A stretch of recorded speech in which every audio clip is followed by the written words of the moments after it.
નમસ્કાર બધાને, હર હર મહાદેવ. મેં કરી લીધી છે કુળદેવી માતાજીની પૂજા અને કરી લીધા છે વંદન, અને હું નીકળી પડું છું શિવ મંદિર જવા માટે. ચડાવી દીધા પારિજાતના ફૂલ અને કરી લીધી શિવજીની પ્રાર્થના. ત્યારબાદ હું આવી જાઉં છું હનુમાનજીના મંદિરે.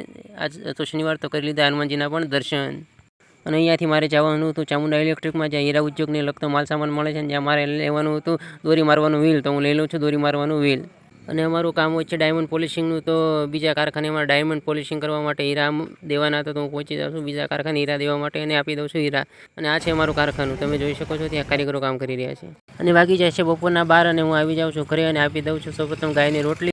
ગાયની રોટલી આપ્યા બાદ હું બેસી જાઉં છું બપોરનું જમવા માટે. બપોરના જમવામાં છે રીંગણાનું શાક અને રોટલી. તો હાલો તમે પણ જમવા માટે. બપોરા કરીને હું આવી જાઉં છું કારખાને, અને કારખાનેથી કામ પતાવીને પાછો સાંજે આવી જાઉં છું ઘરે. અને ઘરે આવીને હું ખાવા માંડું છું સિંગની રેવડી. સિંગની રેવડી તો એટલા મસ્ત હતા કે ઘડીકમાં તો 500 ગ્રામ સિંગની રેવડી ખાઈ ગયો.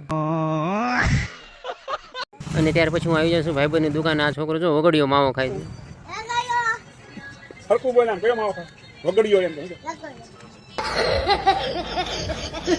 તો આજ માટે આટલું. મળીએ નવા વિડીયોમાં. વિડીયો ગમે તો લાઈક કરજો, વધુ શેર કરવાનું ભૂલતા નહીં. હર હર મહાદેવ.